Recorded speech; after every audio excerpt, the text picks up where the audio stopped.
Euzu billahi mineşşeytanirracim. Bismillahirrahmanirrahim. Elhamdülillah ve salatu ve selamu ala Resulillah. Kur'an'da Rezzak ismi, rızık bir canlının varlıkta kalması ve gelişmesi için kendisine sunulan maddi ve manevi her imkandır. Bu kelimenin Kur'an'da başlıca şu anlamlarda kullanıldığını görmekteyiz. A. Dünyevi ve uhrevi bağış. B. Nasip, kısmet. C. Gıda.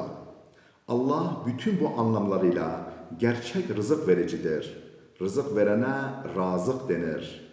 Rezzak bunun fazlalık ve tekrarlama ifade eden şeklidir. Rızkı çokça ve tekrarla veren, her canlıyı yaşatacak zaruri gıdayı üstlenip sağlayan demektir. Allah rızkı yaratan, onu doğrudan veya sebepler aracılığıyla verendir. Rezzak Allah'tan başkası için kullanılamaz. Rezzak ismi Kur'an'da bir yerde geçmektedir. Kur'an'da rızk kökünden gelen fiiller de kullanılıyor. Bu fiillerin öznesi her zaman Allah'tır. Bu fiilin insanlar için hiç kullanılmamasından anlaşılıyor ki Kur'an'a göre rızık ya doğrudan veya sebeplendirme yoluyla Allah'a aittir. Kur'an'da ayrıca 5 yerde Allah hayrur razıkin, rızık verenlerin en hayırlısı vasfıyla nitelendirilmiştir. Allah'ın rızık verenlerin en hayırlısı oluşu şu sebeplerdendir. A. O vereceği rızıklarda tam bir yetki ve kudret sahibidir. B. Rızık hazinesi tükenmez. C. Rızkı kesme endişesi yoktur. D. Verdiğini başa kalkmaz. E. Karşılığında hiçbir şey beklemez. Oysa gerçek olmayan mevhum, zahiri rızık vericiler bu şıkların zıtlarıyla nitelendirilebiliyorlar. Dolayısıyla Allah'ın rızık vericiliği onlarınkiyle kıyaslanmayacak kadar üstündür. Üstelik Allah rızıklandırdığı varlıkların kendilerini de yaratandır. Yeryüzü bir ordugahtır. Sayıları milyonları bulan bitki ve hayvan türlerinin her birisi birer ordu niteliğindedir.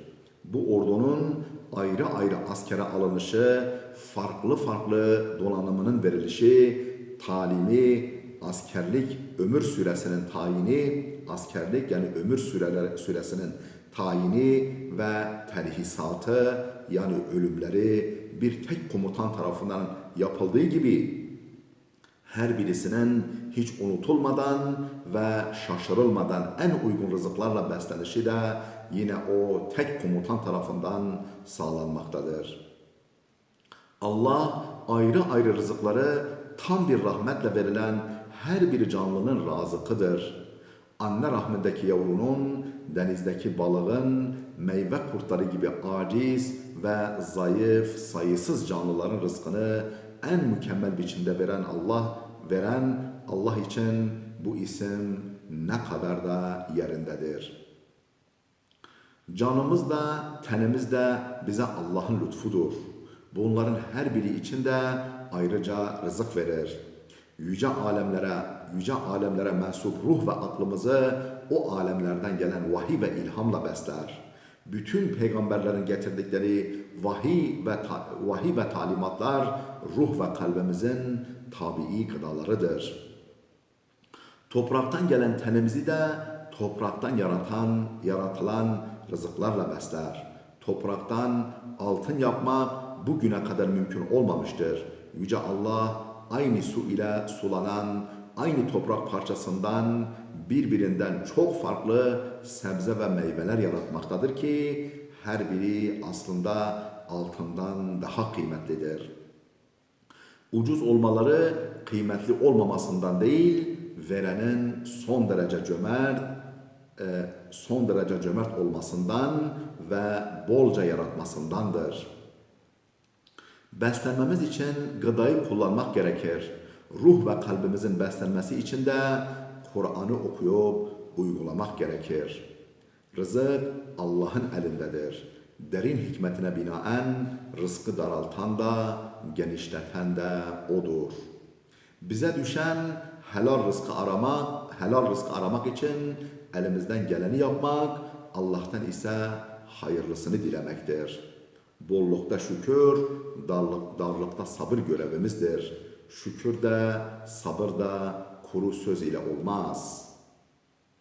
Şükrün gereği olarak elimizdeki nimetten başkalarını da yararlandırmak gerek. Tüm çabamıza rağmen yokluk çekersek şikayete, sızlanmaya sapmadan, kimseye yüz suyu dökmeden çalışmaya devam etmek gerek. Netice ne olursa olsun sabırla helal rızık için çalışmak başlı başına bir ibadettir. Dünya imtihanı böylece kazanılır.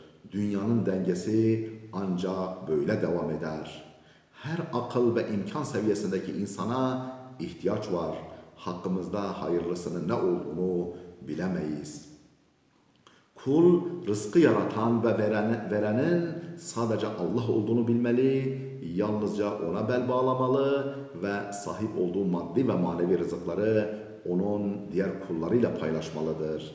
Allah bir kulunu sevdi mi, onu halkın ihtiyaçlarını karşılamaya çokça vesile kılar.